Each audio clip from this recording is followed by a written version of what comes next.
Assalamualaikum warahmatullahi wabarakatuh.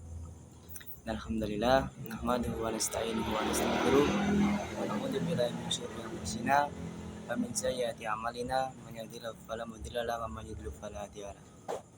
Yang terhormat dosen pengampu mata kuliah ilmu pendidikan Bu Dian Rifiyati MSI dan teman-teman yang saya banggakan. Pertama-tama marilah kita panjatkan puji syukur kepada Allah Subhanahu wa taala yang telah memberikan kita nikmat sehingga kita dapat mendengarkan video dari saya pada kali ini. Yang kedua kalinya, selawat serta salam tak lupa kita curahkan kepada baginda kita Nabi Agung Muhammad SAW yang telah membawakan risalah Islam dari zaman jahiliyah hingga zaman Islamiyah seperti sekarang ini. Sebelumnya saya izin memperkenalkan diri. Perkenalkan, nama saya Mufikri Firdaus, NIM 2121281 dari kelas ilmu pendidikan A. Video ini saya buat untuk memenuhi tugas UAS ilmu pendidikan. Materi yang akan saya bawakan yaitu tentang UU nomor 20 tahun 2003 dan UU Guru dan Dosen nomor 14 tahun 2005. Langsung saja kita masuk ke materinya. Kalian mesti belum tahu kan apa itu isi dari UU nomor 20 tahun 2003? Ya, saya akan jelaskan.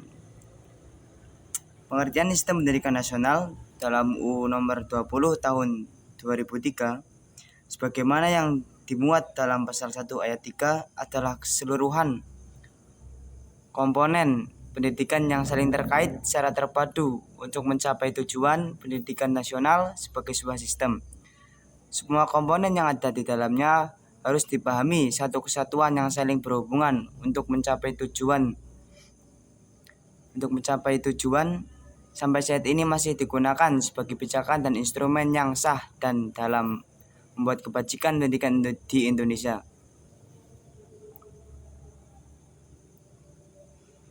Dalam kurun 15 tahun hingga tahun 2018, berlakunya UU nomor 20 tahun 2003 tentang sistem pendidikan nasional sudah banyak melahirkan regulasi yang berkaitan dengan pendidikan, baik peraturan pemerintahan pusat setingkat PP, Perpres maupun Permen seperti UU nomor 14 tahun 2005 tentang guru dan dosen, PP nomor 19 tahun 2005 tentang standar dalam pendidikan, PP nomor 48 tahun 2008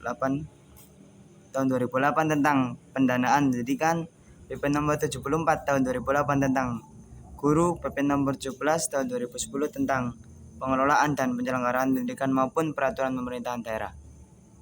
Dalam membuat regulasi yang lebih operasional, ternyata ada beberapa pasal krusial yang menimbulkan silang pendapat dan polemik di tengah masyarakat. Kondisi ini terus terjadi hingga saat sekarang. Isi Undang-Undang Nomor 20 Tahun 2005 tentang Sistem Pendidikan. Undang-undang adalah peraturan perundang-undangan yang dibentuk oleh Dewan Perwakilan Rakyat atau DPR dengan persetujuan Presiden. Dalam Kamus Bahasa Indonesia, undang-undang diartikan sebagai ketentuan-ketentuan dan peraturan-peraturan negara yang dibuat oleh pemerintah, baik menteri, badan eksekutif dan sebagainya, disahkan oleh parlemen, DPR, badan legislatif dan sebagainya, dan ditandatangani oleh kepala negara atau presiden, dan mempunyai kekuatan yang mengikat. Dapat juga diartikan sebagai aturan-aturan yang dibuat oleh orang atau badan yang berkuasa. Berangkat dari pengertian di atas, maka yang dimaksud dengan undang-undang Sisdiknas adalah ketentuan atau peraturan yang dibuat oleh pemerintah yang berkenaan dengan pengelolaan sistem pendidikan nasional. Adapun tujuan dirumuskannya Undang-Undang Sisdiknas nomor 20 tahun 2003 ini tercantum dalam penjelasan atas Undang-Undang RI nomor 20 tahun 2003 tentang Sistem Pendidikan Nasional. Yang pertama, bahwa pembukaan Undang-Undang Dasar Negara Republik Indonesia tahun 1945 mengamanatkan pemerintah negara Indonesia yang melindungi segenap bangsa Indonesia dan seluruh tempat daerah Indonesia, dan untuk memajukan kesejahteraan umum, mencerdaskan kehidupan bangsa, dan ikut melaksanakan ketertiban dunia yang berdasarkan kemerdekaan, perdamaian abadi, dan keadilan sosial. Yang kedua, bahwa Undang-Undang Dasar Negara Republik Indonesia tahun 1945 mengamanatkan pemerintah mengusahakan dan menyelenggarakan satu sistem pendidikan nasional yang meningkatkan keimanan dan ketakwaan kepada Tuhan Yang Maha Esa serta akhlak mulia dalam rangka mencerdaskan kehidupan bangsa yang diatur dengan undang-undang. Diterbitkannya Undang-Undang Sisdiknas Nomor 20 Tahun 2003 adalah sebagai pengganti Undang-Undang Sisdiknas Nomor 2 Tahun 1989. Undang-Undang Sisdiknas Nomor 20 Tahun 2003 yang terdiri dari 22 bab dan 77 pasal tersebut juga merupakan pengejawantahan dari salah satu tuntunan reformasi yang marak sejak tahun 1998. Perubahan mendasar yang dicanangkan dalam Undang-Undang Sisdiknas yang baru tersebut antara lain: yang pertama, demokrasi dan desentralisasi pendidikan; yang kedua, peran serta masyarakat; yang ketiga, tentang globalisasi; keempat, kesetaraan dan keseimbangan; dan yang kelima, jalur pendidikan, dan yang terakhir yaitu peserta didik.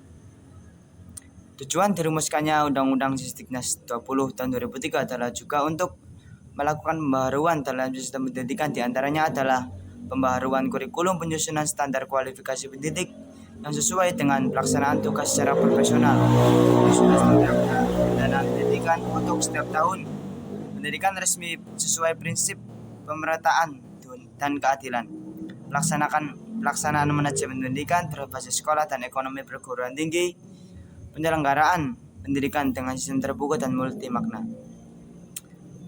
Latar belakang lahirnya Undang-Undang Guru dan Dosen Nomor 14 Tahun 2005. Ketika mutu pendidikan di Indonesia dipertanyakan, guru dianggap menjadi salah satu faktor yang menyebabkan rendahnya mutu pendidikan di Indonesia. Karena mereka lah yang berada di garda depan dalam dunia pendidikan. Kualitas guru-guru di Indonesia dianggap rendah. Hal ini didasarkan pada realita bahwa banyak guru yang tidak memenuhi kualifikasi dan kompetensi yang dibutuhkan. Kondisi ini juga sering dikaitkan dengan tingkat kesejahteraan guru yang sangat rendah. Bagaimana guru dapat menjalankan tugasnya dengan baik sementara mereka masih bingung harus memenuhi kebutuhan hidupnya yang semakin tidak dapat dicukupi dengan penghasilan atau gaji yang diterimanya. Berdasarkan realita itu, kualitas dan kesejahteraan guru menjadi salah satu solusi dalam menyelesaikan masalah rendahnya mutu pendidikan di Indonesia. Undang-Undang Guru dan Dosen juga lahir bertujuan untuk memperbaiki pendidikan nasional baik secara kualitas maupun kuantitas agar sumber daya manusia di Indonesia bisa lebih beriman, kreatif, inovatif, dan produktif serta berilmu pengetahuan luas demi meningkatkan kesejahteraan seluruh bangsa. Perbaikan mutu pendidikan nasional yang dimaksud meliputi sistem pendidikan nasional, kualifikasi serta kompetensi guru dan dosen, standar kurikulum yang digunakan serta hal lainnya. Selain mengatur hal-hal penting, UU GT juga mengatur hal lain yang tak kalah pentingnya bagi kemajuan dan kesejahteraan para guru. Ada 5 implikasi yang sekaligus menjadi latar belakang diundangkannya Undang-Undang Guru dan Dosen Nomor 14 Tahun 2005. Antara lain, yang pertama yaitu pemerintahan menganggap pendidikan mempunyai peran yang strategis dalam rangka pembangunan sumber daya manusia. Yang kedua, penerbitan legalitas formal Undang-Undang Guru dan Dosen Nomor 14 Tahun 2005 merupakan upaya untuk mengakui dan mengembangkan guru sebagai profesi. Yang ketiga, Undang-Undang Guru dan Dosen Nomor 14 Tahun 2005 dalam tataran realitas apabila diimplementasikan akan meningkatkan martabat dan kesejahteraan guru. Yang keempat, Undang-Undang Guru dan Dosen Nomor 14 Tahun 2005 juga akan memberikan arah pengembangan profesi guru agar mampu menghadapi tantangan sesuai dengan perubahan kehidupan lokal, nasional, dan global yang perlu dilakukan pemberdayaan dan peningkatan mutu guru secara terencana, terarah, dan berkesinambungan. Dan yang terakhir yaitu aturan formal yang rinci di dalam Undang-Undang Guru dan Dosen Nomor 14 Tahun 2005 jika meningkatkan komitmen guru untuk meningkatkan diri sendiri, pemerintah untuk memfasilitasi, dan masyarakat untuk mendukung. Guru dan dosen mempunyai fungsi peran dan kedudukan yang sangat strategis dalam pembangunan nasional dalam bidang pendidikan, sehingga perlu dikembangkan sebagai profesi yang bermartabat.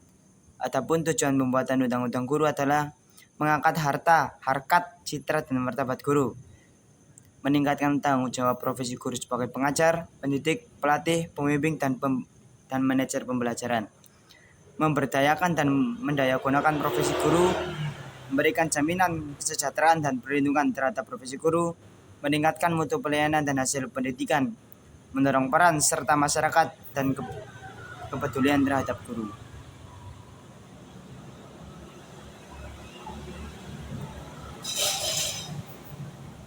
Mungkin itu saja penjelasan dari saya.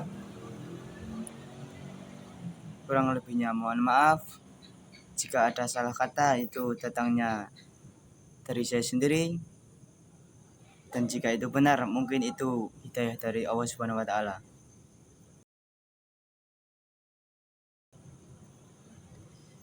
Sekian dari saya, karena kalau sekian kali itu aku yang